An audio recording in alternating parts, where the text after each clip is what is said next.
అందరికీ నమస్కారం అండి. తెలుగు కథల సంపుటికి స్వాగతం. నా పేరు శ్వేత. ఈరోజు మనం చెప్పుకోబోయే కథ ఆస్తులు పంచుకోవటానికి తప్ప అమ్మకి సేవ చేయటానికి ముందుకు రాని కొడుకుల కథ అండి. కథ పేరు అమ్మ ఒడి. రచించిన వారు గొల్లపూడి రాజ్యలక్ష్మి గారు. కథలోనికి వెళ్ళే ముందు మన ఛానల్ని మొదటిసారిగా చూస్తున్న వారైతే సబ్స్క్రైబ్ చేసుకోవడం మర్చిపోకండి. కథను పూర్తిగా విన్న తర్వాత లైక్ చేయడం, షేర్ చేయడం అస్సలు మర్చిపోవద్దండి. ఇంకెందుకండి ఆలస్యం, కథలోనికి వెళ్ళిపోదాం. తనను ఎంతగానో ప్రేమించే తల్లిదండ్రులకు అవసాన దశలో పెద్ద కష్టం వచ్చింది. ఇద్దరన్నయ్యలు ఉన్నా గాని జన్మనిచ్చిన తల్లిదండ్రులకు సేవలు చేయటానికి వంకలు పెట్టి తప్పించుకుంటున్నారు వాళ్ళు.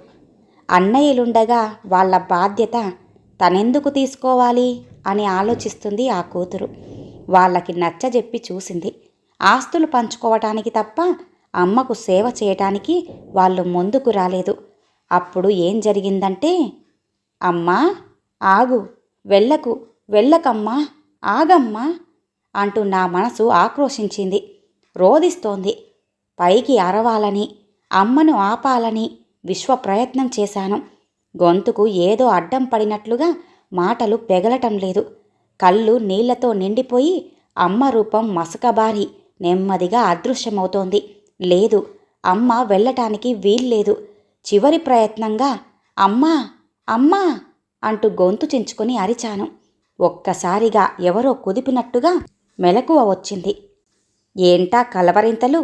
పగలంతా ఏవేవో పనికిమాలిన పుస్తకాలు చదువుతావు, రాత్రిళ్ళు ఈ పీడకలలతో కలవరింతలు. లేచి మంచినీళ్లు తాగి పడుకో అంటూ భర్త మాధవ్ విసుక్కున్నాడు. పీడకల? ఇది కలేనా? ఎంతో స్పష్టంగా మెలకువ వచ్చేదాకా ఇది కళ అన్నట్లుగా, స్పృహే లేనట్లుగా, ఇంతకు ముందు జరిగిన సంఘటనలా అనిపిస్తోంది. నిజం కాదనుకోవటం ఎలా? ఇంకా అమ్మ మాటలు నా చెవుల్లో మార్మోగుతున్నాయే. ఏమంది అమ్మ? చిన్నా, ఏ తల్లికైనా పిల్లలు శాపాలు కాకూడదమ్మా. మనోధైర్యం కావాలి. కానీ నా దౌర్భాగ్యం చూడు. ఇన్ని కాన్పులు జరిగినా నేను గొడ్రాలినే అమ్మా అంటూ అమ్మ కళ్ళల్లో నీళ్లు. నిండుగా జరీ చీర కట్టుకొని ఉంది అమ్మ. నుదుట కాసంత బొట్టు, రవ్వల ముక్కు పుడక, తలనిండా పూలు. ఆమె ముఖంలో ఎంతో తేజస్సు, కళ్ళల్లో మాత్రం అంతులేని ఆవేదన. గుమ్మంలోనే నిలబడి ఉంది అమ్మ. అమ్మా, అక్కడే నిలబడ్డావేం? లోపలికి రా అమ్మా అన్నాను. ఆ మాట నువ్వు మనస్ఫూర్తిగానే అంటున్నావా? అయ్యో, ఎందుకమ్మా ఆ అనుమానం? ఎందుకో తెలీదు అంటూ నవ్వింది అమ్మ. అమ్మా, అలాగే నవ్వు. నవ్వితే ఎంత బాగున్నావమ్మా. అబ్బా, ఎంత నిండుగా, ఎంత ఆరోగ్యంగా ఉన్నావు అన్నాను సంతోషంగా. నా ఆరోగ్యం అంటూ చటుక్కున కప్పుకున్న చీర కొంగు తొలగించింది అమ్మ. కళ్ళు చెదిరిపోయాయి. గిర్రున తల తిరిగింది. అమ్మ గుండె నిండా తూట్లు. ఆ గాయాల నుండి రక్తం బొట్లు బొట్లుగా కారుతూ భయంకరంగా ఉంది. అయ్యో, ఏంటమ్మా ఇది? ఎవరు చేశారు ఈ గాయాలు అంటూ ఆందోళనగా అడిగాను. ఎవరా? మీరు చేసిన గాయాలే ఇవి. మీ నలుగురు చేసిన గాయాలు ఇవి. మీరు నాకు మిగిల్చినవి ఇవే కదా. ఏం భయపడుతున్నావా? పిచ్చిదానా, నన్ను చూసి కాదే, మిమ్మల్ని చూసి మీరు భయపడండి. మీలో అణువణువునా నిండి ఉన్న స్వార్థాన్ని చూసి భయపడండి, సిగ్గుపడండి అంటూ అమ్మ గొంతు రుద్ధమైంది. అంతలోనే గిర్రున వెనక్కి తిరిగి వెళ్ళిపోయింది. అమ్మను ఆపాలన్న నా విశ్వప్రయత్నం విఫలయత్నమైపోయింది. నా కళ చెదిరిపోయింది. ఎందుకొచ్చింది ఇలాంటి కళ? మరో 10 రోజుల్లో అమ్మ సంవత్సరీకాలు. ఆ ఏర్పాట్లు ఏ అన్నయ్య చేస్తున్నారో నాకు తెలీదు. ఎక్కడ్నుంచి నాకు ఎటువంటి సమాచారమూ అందలేదు ఇప్పటి వరకు. ఆ ఆలోచనలో ఉండటం వల్లనో ఏమో నాకు ఇలాంటి కళ వచ్చిందా? అయినా అమ్మ బ్రతికున్నప్పుడు విలువ ఇవ్వని కొడుకులు అమ్మ పోయాక ఎవరికి గొప్పలు చూపించుకోవటానికని ఈ తతంగాలన్నీ చేయటం. అసలు అమ్మ అనేదే లేకపోతే తమకు ఉనికి ఉందా? అమ్మ ప్రేమని, మమకారాన్ని హక్కుగా పొందటం తప్ప ఆ మమతానురాగాల్ని ఆవిడకు తిరిగి ఇవ్వలేకపోతే ఇక ఈ పుట్టుకకి జీవితానికి అర్థమేమిటి? అన్ని అనుబంధాలు అవసరాలతో ముడిపడి అవి తీరగానే అంతరించిపోతే ఇక ఈ ప్రపంచంలో మానవత్వం ఎక్కడ మిగిలుంటుంది? అలాంటి స్వార్థానికి ప్రతిరూపాలుగా మిగిలిపోయామా మేమందరం కూడా? అంటూ ఆలోచనలు నన్ను ఉక్కిరిబిక్కిరి చేస్తున్నాయి. మాధవ్ మళ్ళీ నిద్రలోకి జారిన గుర్తుగా సన్నగా గురక వినిపిస్తోంది. నాకు మాత్రం నిద్ర పట్టలేదు.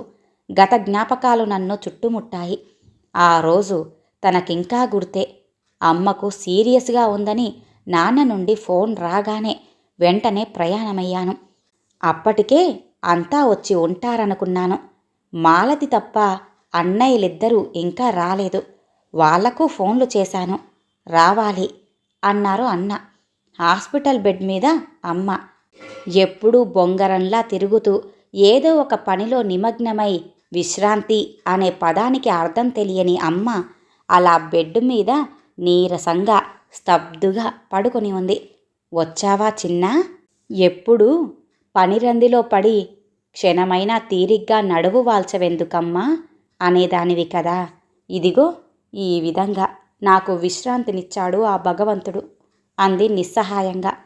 అలా అనకమ్మా, మరో వారం రోజుల్లో నువ్వు తప్పకుండా లేచి తిరుగుతావు అన్నాను. అమ్మకు ధైర్యం చెబుతూ ఉంటే నాకు ఎలాగో అనిపించింది. అమ్మ ముక్కుకి ట్యూబ్, ఒంటి నిండా ట్యూబులే. కుడి చేయి ఒక పక్కకి వాలిపోయింది. పొట్ట ఎగిరెగిరి పడుతోంది. అమ్మ చల్లనైన ఒడిలో తను ఎన్నోసార్లు సేద తీరింది.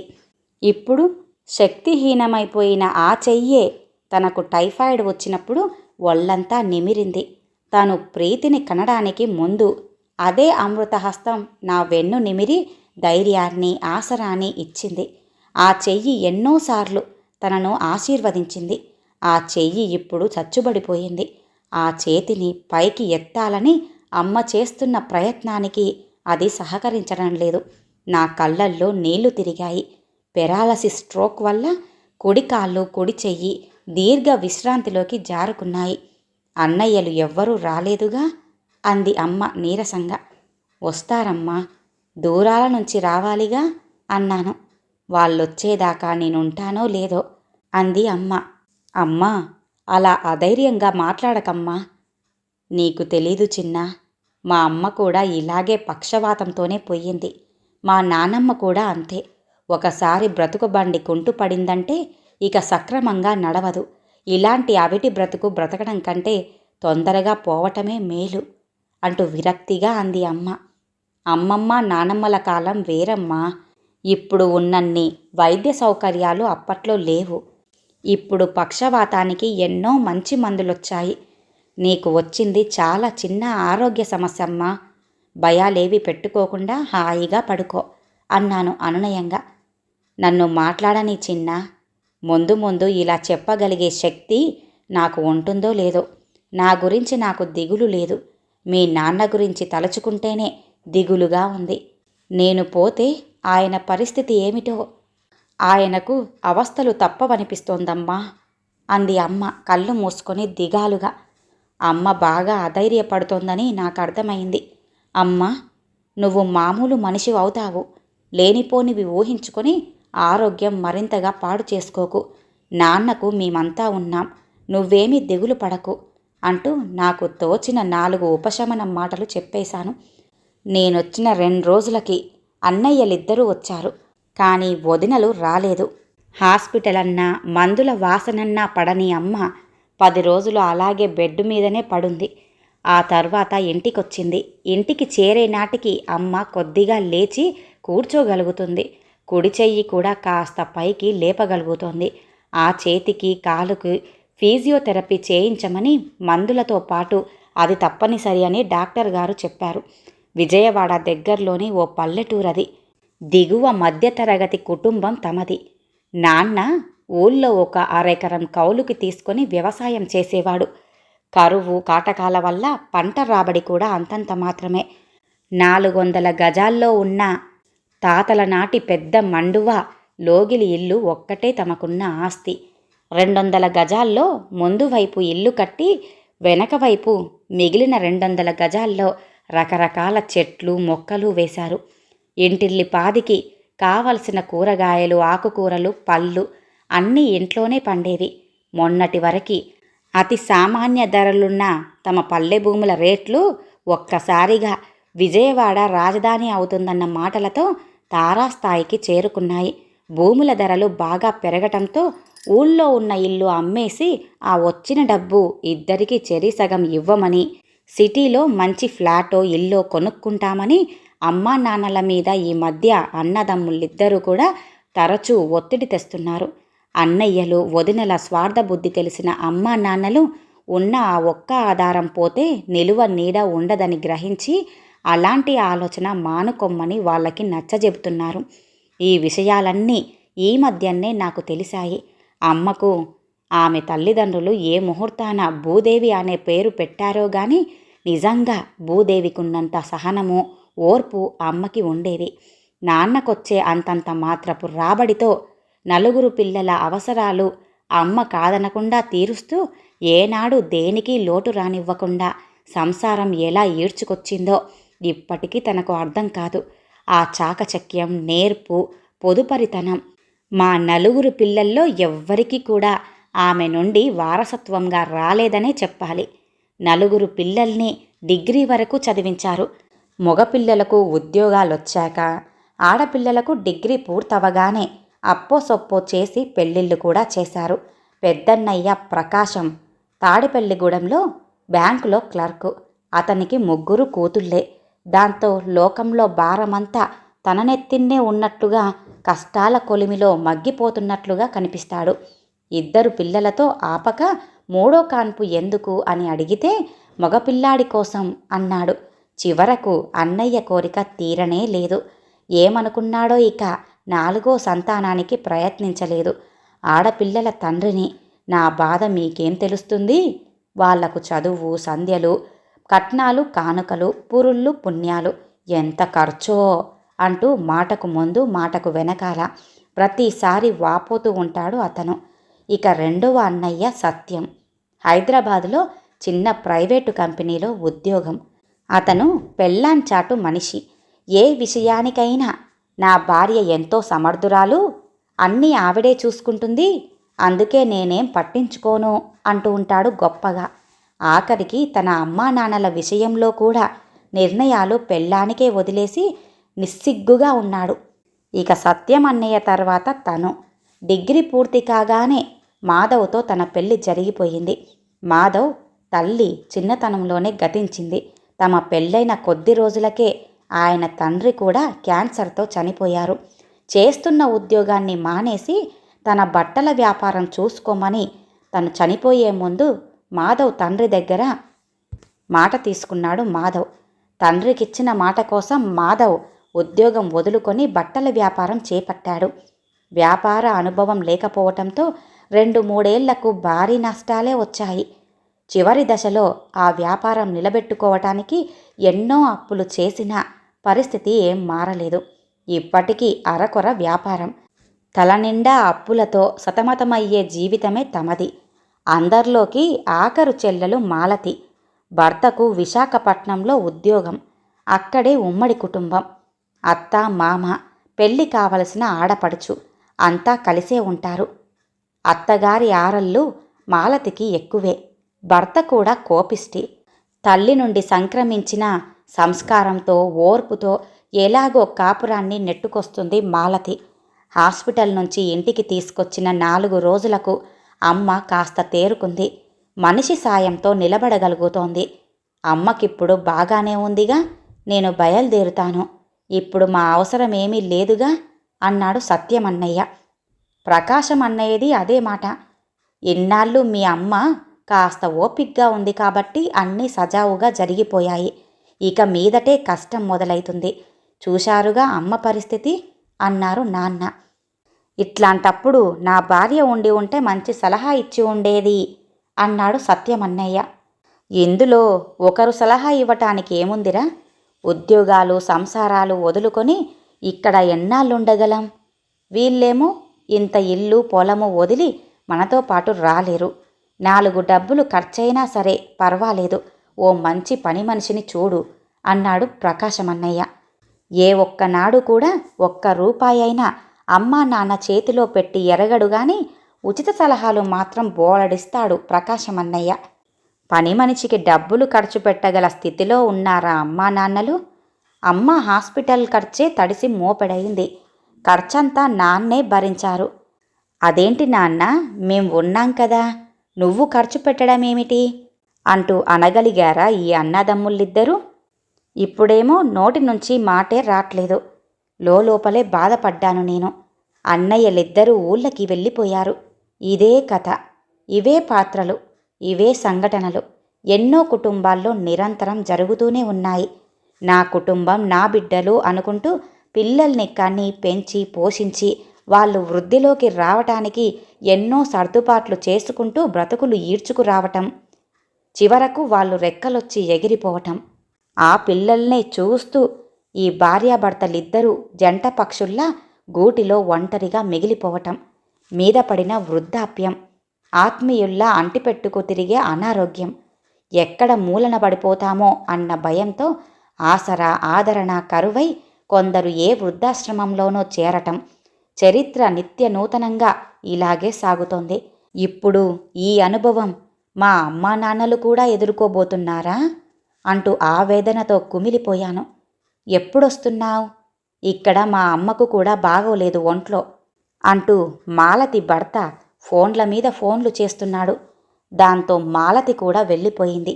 ఇక మిగిలింది నేనొక్కదాన్నే. మాధవ్తో నాకు ఏ సమస్య లేదు. కానీ 4 ఏళ్ల కూతురు ప్రీతిని వదిలి వచ్చేసి ఇప్పటికి 20 రోజులైపోయింది. దాన్ని వదిలిపెట్టి ఇక్కడ ఉండిపోనూలేను, అమ్మను వదిలి వెళ్ళలేను. అడకత్తెరలో పోక చెక్కలా ఉన్న నా పరిస్థితి చూసి, నాకు బాగానే ఉంది కదమ్మా, నాన్న తోడుగా ఉన్నారుగా, నా గురించి దిగులు పడకు, నువ్వు వెళ్ళు చిన్నా. అక్కడ మాధవ్ ఒక్కడే పిల్లతో ఏమిబ్బంది పడుతున్నాడో ఏంటో అంది అమ్మ. నాలో ఏదో అపరాధ భావం. అమ్మ కంటే తన సంసారానికే ఎక్కువ ప్రాధాన్యతనివ్వాల్సి వస్తున్నందుకు కుమిలిపోయాను. నాలో అదే అపరాధ భావన. ఎందుకీ ఫీలింగ్? అలాగని ఎన్నాళ్ళిక్కడ ఉండిపోగలను? మరో 10 రోజులకైనా వెళ్లాల్సిందేగా. అమ్మకు 100 జాగ్రత్తలు చెప్పి భారమంతా నాన్న మీదే వేసి తిరుగు ప్రయాణమయ్యాను. ఫోన్ల ద్వారా అమ్మ ఆరోగ్యం గురించి తెలుసుకోవటం, అంతా బాగానే ఉంది అన్న వార్త విని సంతృప్తి పడటం కాలగమనంలో జరుగుతూనే వచ్చింది. 6 నెలల తర్వాత అమ్మకు మళ్ళీ సీరియస్గా ఉందని కబురొచ్చింది. ఏమైంది? మళ్ళీ ఏమైంది? ఆదుర్ద, ఆందోళన. ఈ 6 నెలల్లో అమ్మ ఆరోగ్యం మెరుగుపడినట్లే పడి మళ్ళీ సడన్గా ఒక 20 రోజుల నుండి క్షీణించింది. దాంతో మాటలో స్పష్టత పోయింది. కదలలేక నిస్సహాయంగా మంచానికి అంటుపెట్టుకుపోయింది. అక్కడికి వెళ్ళాకే ఈ విషయం నాకు తెలిసింది. అమ్మ ఏదో చెప్పాలని ప్రయత్నిస్తోంది, ఏమీ చెప్పలేకపోయింది. అమ్మ కళ్ళల్లో నీళ్లు సుడులు తిరిగి ధారాపాతంగా కారుతున్నా తను తుడుచుకోలేని నిస్సహాయత అమ్మ ముఖంలో ప్రతిఫలిస్తోంది. ఎందుకిలా అయ్యింది? మీరు చెప్పిన మందులన్నీ ఆవిడ సక్రమంగానే వాడుతుందిగా అని డాక్టర్ని అడిగితే, ఆవిడ ఏదో విషయంలో మనస్తాపం చెందుతున్నారు. ఆవిడ మనోవేదన ఏమిటో ముందు మీరు తెలుసుకోవాలి. మీకు తెలుసుగా, మనోవ్యాధికి మందు లేదని అన్నారు డాక్టర్. అమ్మ మనసులోని బెంగ ఏమిటో నాకు బాగా తెలుసు. కానీ ఏం చేయగలను? నాన్న వయోభారానికి తోడు దిగులు, విచారాల వల్ల హై బీపీ, షుగరు వచ్చేశాయి. అమ్మ అనారోగ్యంతో ఆయన మానసికంగా బాగా కుంగిపోయారు. జబ్బుపడి లేచిన మనిషిలా అయ్యాడు నాన్న. అమ్మ ఆరోగ్యంగా ఉన్నన్నాళ్ళు మీరిద్దరూ ఈ ఊళ్ళో ఉన్నదారి వేరు.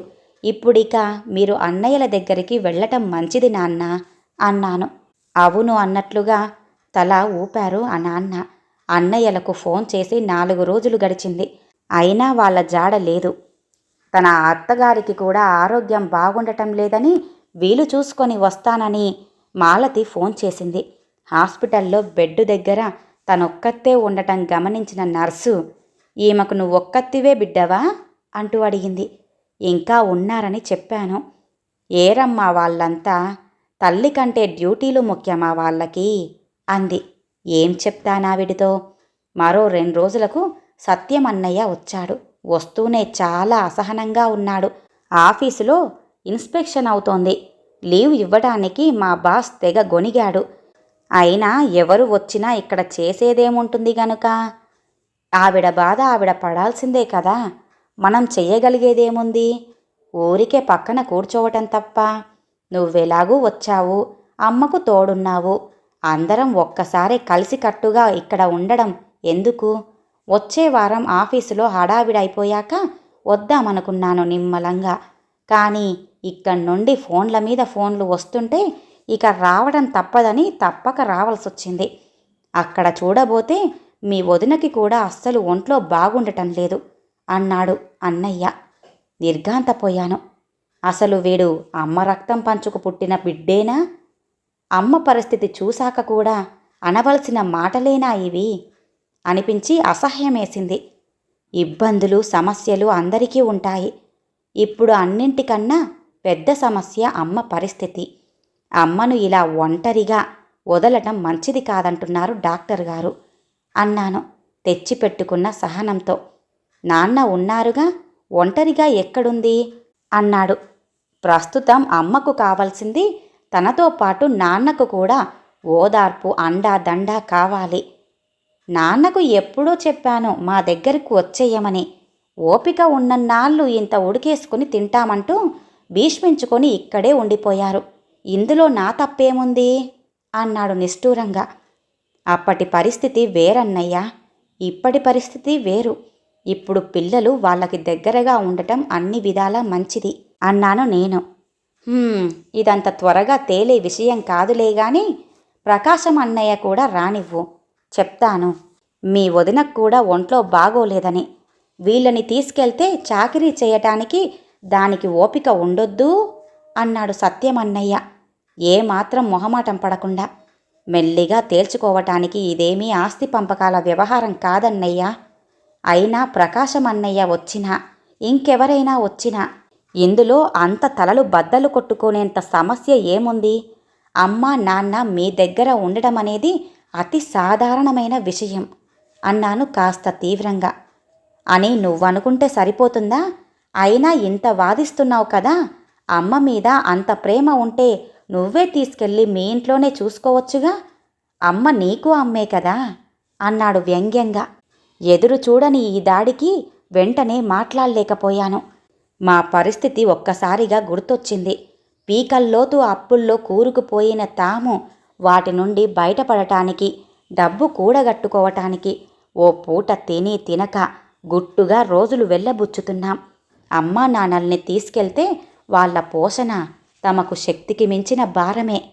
అది వీళ్లకు తెలియని విషయమేమీ కాదు.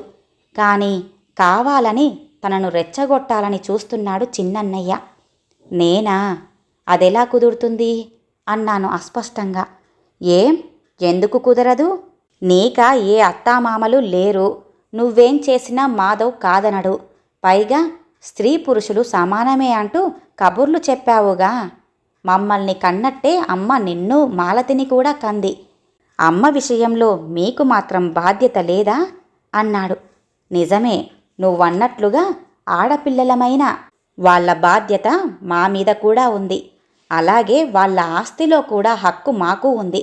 బాధ్యత గురించి ప్రశ్నిస్తున్నావే, ఆస్తిలో వాటా విషయానికొచ్చేసరికి మా ఇద్దరు ఆడపిల్లలం మీకు గుర్తుకురామా? ఆస్తి కావాలని అమ్మా నాన్నల్ని మీరిద్దరూ ఎందుకు వేధిస్తున్నారు? ఆస్తి విషయంలో మా హక్కుని ఒప్పుకోనప్పుడు ముందు నువ్వు అమ్మా నాన్నల పట్ల నీకున్న బాధ్యతల గురించి మాట్లాడు అన్నాను పదునుగా.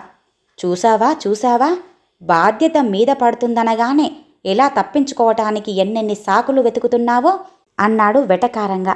సాకు కాదన్నయ్యా, నిజం మాట్లాడుతున్నాను. ఆ ఇల్లు నాన్న స్వార్జితం కాదు, మన తాతల నుండి సంక్రమించింది. ఆ ఇల్లుని అమ్మాలంటే మీతో పాటు నేను మాలతి కూడా సంతకం పెట్టాలి, తెలుసా అన్నాను ఒళ్ళు మండి. ఓహో, బెదిరింపా? చూసావా నాన్న, లా పాయింట్లు ఎలా మాట్లాడుతుందో. తల్లి తల్లి అంటూ దీన్ని బాగా నెత్తికెక్కించుకున్నావు కదా. ఇప్పుడు చూడు దాని అసలు స్వరూపం, దాని నైజం రంగు బయటపడింది చూసావా? నువ్వు పిలవగానే అది పరిగెత్తుకొచ్చేది మీకోసం కాదు, మీ వెనకాల ఉన్న ఆస్తి కోసం అన్నాడు ఉగ్రంగా. నేను అవాక్కయ్యాను. అన్నయ్య మీద కోపంతో అనవసరంగా ఏదేదో మాట్లాడాను. చాలా సౌమ్యంగా శాంతంగా ఉండే నాన్న ఇదంతా వింటూ ఎంత క్షోభపడ్డాడో. ఇక ఆపుతారా? హక్కులు బాధ్యతల గురించి వాదించుకోవటానికి ఇది సమయం కాదు. మీకు వీలైతే సాయం చెయ్యండి, కుదరకపోతే వెళ్ళిపోండి. ఎన్నాళ్ళు జరిగినట్లే మాకు ఇక ముందు కూడా జరుగుతుంది అన్నారు నాన్న కాస్త గట్టిగా. అన్నయ్య విసురుగా బయటికి వెళ్ళిపోయాడు. ఇవన్నీ వింటున్న అమ్మ ముఖం బాధతో కమిలిపోయింది. నాన్న, అన్నయ్య బాధ్యత రాహిత్యమైన మాటలకు కోపం వచ్చి ఏదేదో 4 మాటలన్నాను గాని నిజంగా నాకు ఆస్తులు వాటాలు అక్కర్లేదు నాన్న. నాకెప్పుడూ వాటి మీద ఆశే లేదు. నన్ను నమ్ము నాన్న అన్నాను గొంతు దుఃఖంతో పూడుకుపోతుండగా. నువ్వు ఎలాంటి దానివో నాకు తెలుసు తల్లి. నువ్వు బాధపడకు, వాడి మాటలేమీ మనసులో పెట్టుకోకు. కొడిగట్టిన దీపాల్లాంటి మా గురించి మీరు మనస్పర్ధలు పెంచుకోవద్దు. మీరు నలుగురు సఖ్యంగా ఉంటేనే మాకు సంతృప్తి అన్నారు నాన్న చెమ్మగిల్లిన కళ్ళతో. 2 రోజులు గడిచినా నేనింకా సత్యం అన్నయ్య మాటల ప్రభావం నుంచి తేరుకోలేకపోయాను. అంత నిర్మోహమాటంగా నిర్లజ్జగా అన్నయ్య మాట్లాడ్డాన్ని జీర్ణించుకోలేకపోతున్నాను. ప్రకాశం అన్నయ్య కూడా వచ్చాడు. సత్యం అన్నయ్య జరిగిందంతా చెప్పినట్లున్నాడు. ఇద్దరూ ఏదో తర్జన భర్జన పడ్డారు. ప్రకాశం అన్నయ్య కూడా నాతో అంటి ముట్టనట్టుగా ప్రవర్తించడం మొదలెట్టాడు కూడా వచ్చింది. వారం రోజుల తర్వాత కన్నబిడ్డలు కళ్ళెదుట ఉండటం బాగా పనిచేసినట్లుగా ఉంది. అమ్మలో ఇంప్రూవ్మెంట్ కనిపించింది. ఏం ఆలోచించుకున్నారో చివరకు ప్రకాశం అన్నయ్య అమ్మా నాన్నల్ని తన ఇంటికి తీసుకెళ్లటానికి ఒప్పుకున్నాడు. నేను మా ఊరికి తిరిగి ప్రయాణమవుతూ ఉంటే అప్పుడే వెళ్తావా అన్నట్లుగా చూసింది అమ్మ. మళ్ళీ వస్తానమ్మా అన్నాను నమ్మకంగా. నాకు తెలుసు అన్నట్లుగా అమ్మ నా చేతి మీద తన చేత్తో తట్టింది. ఆ చేతిని పక్కన పెట్టి రావటానికి ఎంతో శక్తిని కూడదీసుకోవాల్సొచ్చింది నాకు. ఎంతో చిరపరిచితమైన వాత్సల్యపూరితమైన ఆ చేతి స్పర్శకు కరుడుగట్టిన నా మనసు చలించి దుఃఖం రాక మునుపే బయటికి వచ్చేశాను. ఇంటికొచ్చిన మామూలు మనిషిని కాలేకపోయాను. ఏదో బాధ, దిగులు. ఎందుకిలా జరిగింది అన్న ఆవేదన.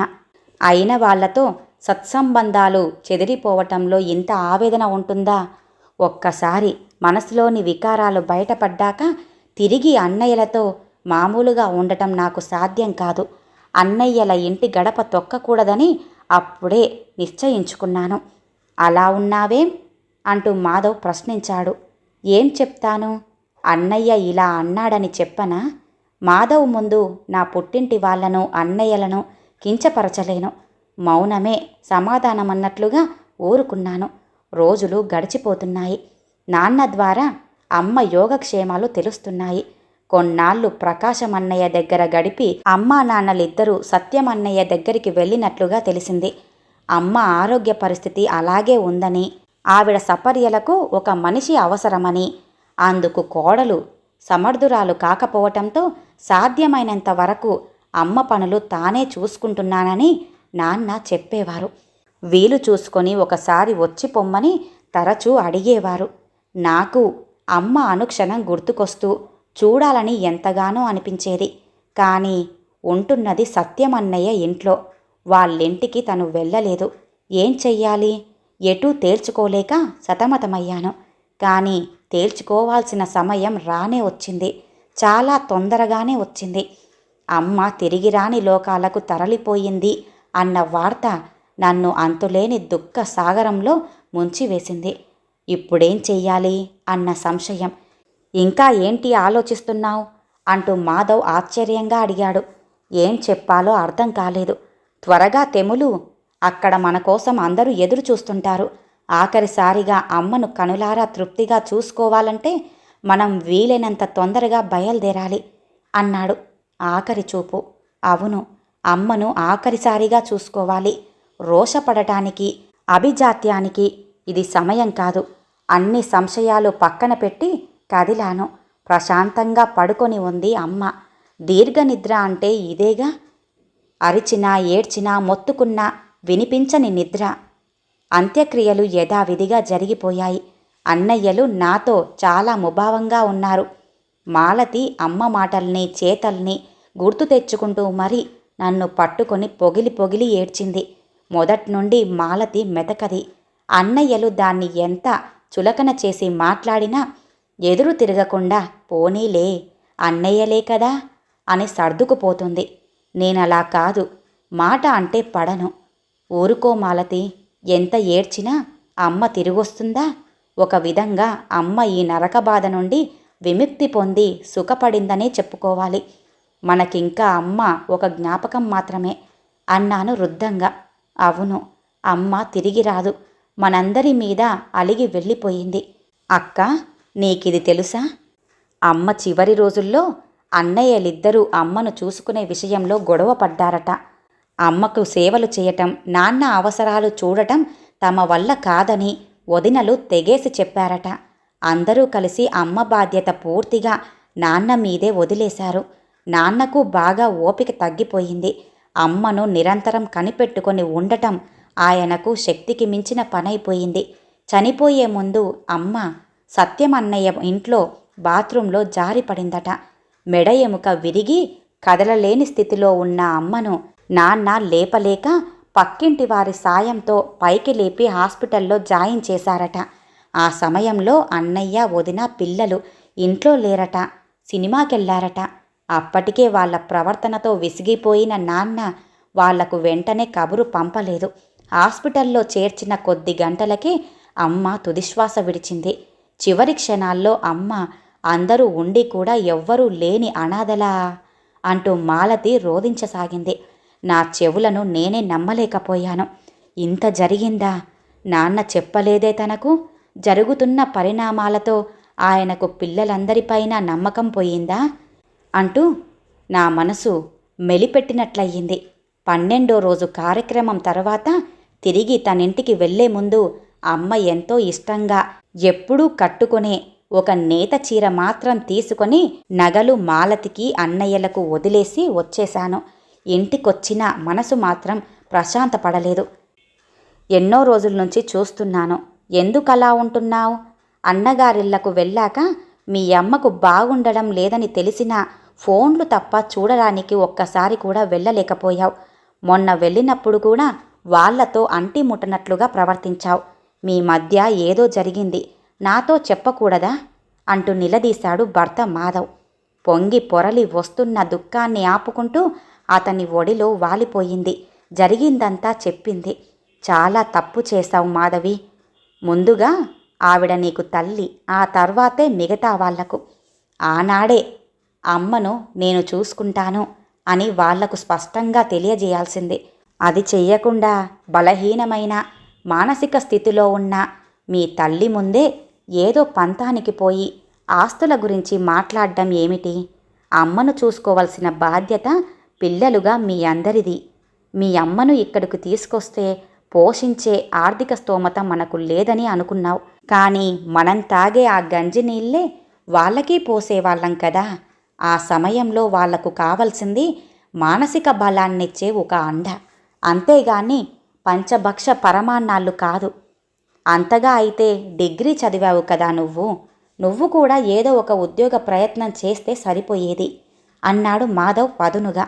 నిజమే, ఎంత బాగా చెప్పాడు మాధవ్. తనెందుకిలా ఆలోచించలేకపోయింది? ఇప్పుడనిపిస్తోంది. ఆడ మగ సమానమేనని పైకి అంటున్నా ఎక్కడో మనసు మూలల్లో ఇద్దరు మగపిల్లలుండగా ఆడపిల్లను నేనెందుకు చూసుకోవాలి వాళ్ళని అన్న భావన నాలో కూడా ఉందని. పైగా మాధవ్ లాంటి మంచి వ్యక్తికి రాక్షసుల్లాంటి అన్నయ్యల ప్రవర్తన గురించి చెప్పడానికి పుట్టింటి వాళ్ళ పరువు కాపాడాలి, అన్నయ్యల గురించి చెడు చెప్పకూడదు అనే అర్థం లేని భేషజాలకు పోయాను చూడు. నాదే తప్పు. నా అపరాధానికి ప్రాయశ్చిత్తం లేదు. కరువు తీరా ఏడ్చాను. గతంలో నుండి బయటకొచ్చాను. అప్పుడే అమ్మ పోయి సంవత్సరం అవుతోంది. అప్పుడప్పుడు అమ్మ కలలో కనిపిస్తున్నా ఇంత బాధాకరంగా ఎప్పుడూ కనిపించలేదు. బహుశా నిన్న మాలతి ఫోన్లో చెప్పిన విషయం ఈ కల రావటానికి ప్రేరణ కావచ్చు. ఏమంది మాలతి ఫోన్లో? నాన్న ఆరోగ్యం అస్సలు బాగుండటం లేదక్కా. దానికి తోడు అన్నయ్యల ప్రవర్తన మరీ ఘోరంగా ఉంది. ఊళ్ళో ఉన్న ఇల్లు అమ్మి తమ వాటాలు తమకివ్వమని ఒత్తిడి చేస్తున్నారట. పోనీ అలా చేస్తేనన్నా నాన్నను బాగా చూసుకుంటారా అంటే అదీ లేదు. నాన్నను ఓల్డేజ్ హోంలో జాయిన్ చేస్తారట అంది మాలతి. అవునా? నాన్న నాకెప్పుడూ ఇవన్నీ చెప్పలేదేం అన్నాను ఆక్రోశంగా. అక్కా, నువ్వంటే నాన్నకు చాలా ఇష్టం. నువ్వు అచ్చు తన తల్లి పోలికలతో ఉన్నావని నీకు నాన్నమ్మ పేరు పెట్టి నీలో తన తల్లిని చూసుకుంటున్నాడు నాన్న. మా అందరికంటే నిన్నే ఎక్కువగా ముద్దు చేసేవాడు, గుర్తుందా? నిన్ను బాధ పెట్టడం ఇష్టం లేక నాన్న నీకు ఈ విషయాలన్నీ చెప్పి ఉండడు. ఒక్కసారి వెళ్ళి నాన్నని చూసిరా అక్కా. నిన్ను చూస్తే తన తల్లిని చూసినంత ఆనందపడిపోతాడు నాన్న. అన్నయ్యలు ఏదో అన్నారని వాళ్ళ మీద కోపం నాన్న మీద చూపిస్తావా? నాన్న కంటికి కనపడకుండా ఆయనకు శిక్ష విధిస్తావా? ఆలోచించు అంది వేడుకోలుగా మాలతి. అవును, మాలతి మాటల్లో ఎంతో నిజముంది. నాన్నకు నేనంటే ప్రాణం. ఆలోచనల్లో మునిగిపోయిన నేను నిద్రలో ప్రీతి ఏదో కలవరిస్తుండటంతో ఉలిక్కిపడ్డాను. చప్పున దాన్ని ఒళ్ళోకి తీసుకొని చెదిరిన జుట్టుని సవరించి, ప్రీతి రేపు మమ్మల్నిద్దరినీ కనిపెట్టుకొని ఉంటుందా? లేకపోతే నాలాగే ప్రవర్తించి తన స్వార్థం తాను చూసుకుంటుందా? మొగుడు ఒప్పుకోవటం లేదనో, అత్తగారు సాధిస్తుందనో, ఒక ఆడపిల్లగా ఏం చెప్పి బాధ్యతల నుండి కంఫర్టబుల్గా తప్పించుకోగలదో అవన్నీ చెప్పి తప్పించుకుంటుందా అంటూ ఒక్కసారిగా నా వెన్ను జలధరించింది. లేదు, అలా జరగదు, జరగనివ్వను. నాన్నను నా దగ్గరికే తీసుకొచ్చి కడదాకా నా దగ్గరే ఉంచుకొని తల్లిదండ్రుల విషయంలో ఆడపిల్లలైనా ఎలా ప్రవర్తించాలి అన్న విషయంలో నా కూతురికి నేను ఆదర్శంగా నిలబడతాను. అమ్మ విషయంలో నేను చేసిన తప్పుకి ప్రాయశ్చిత్తంగా నాన్నను ప్రాణప్రదంగా చూసుకుంటాను అంటూ ప్రీతిని దిండు మీదకి జరిపి బీరువాలో భద్రంగా దాచుకున్న అమ్మ చీర తీసి మంచంపై దాన్ని పరిచి దానిమీద పడుకున్నాను. ఒకప్పుడు అమ్మ ఒంటి మీద మసలిన ఈ చీర అమ్మలా నన్ను తన ఒడిలోకి తీసుకుని సేద తీర్చింది. హాయిగా ఉన్న అనుభూతి కలిగింది. అమ్మా, నన్ను క్షమించమ్మా. అవివేకంతో అవకాశం వచ్చినా నిన్ను నేను దూరం చేసుకుని చాలా తప్పు చేశాను. దానికి బదులుగా నీ ప్రాణానికి ప్రాణమైన నాన్నను నా ప్రాణంతో సమానంగా కన్న తల్లిలా చూసుకుంటాను. నీ మీద ఒట్టమ్మా. నాలో తన తల్లిని చూసుకునే నాన్నను ఇప్పటి నుంచి పసి పిల్లాడిలా చూసుకుంటూ అమ్మ ఒడి ఇచ్చే ఆసరా ఆలంబనను ఆయనకు మరోసారి చవి చూపిస్తాను అనుకున్నాను దృఢంగా. ఈ కథ ఇంతటితో సమాప్తమండి. విన్నారుగా? కొడుకుల నిర్లక్ష్యం వల్లనే, వారి స్వార్థం వల్లనే తల్లి చనిపోయింది. తండ్రి అలా కాకూడదని, ఆడపిల్లైనా సరే తన బాధ్యత నెరవేర్చాలని తండ్రిని తన ఇంటికి తీసుకొచ్చి ఒక పసి పిల్లాడిలా చూసుకుంటున్న ఒక కూతురి కథ. మరి ఈ కథ గనక మీకు నచ్చినట్లయితే లైక్ చేయండి, షేర్ చేయండి, అలాగే సబ్స్క్రైబ్ చేసుకొని మన ఛానల్ని ఎంకరేజ్ చేయండి. మీ యొక్క విలువైన అభిప్రాయాలను కామెంట్ రూపంలో తెలియజేయండి. ఇంత మంచి కథను మనకు అందజేసిన గొల్లపూడి రాజ్యలక్ష్మి గారికి ధన్యవాదాలు తెలియజేసుకుంటున్నానండి. మరొక మంచి కథతో మళ్ళీ కలుద్దామండి. నమస్కారం.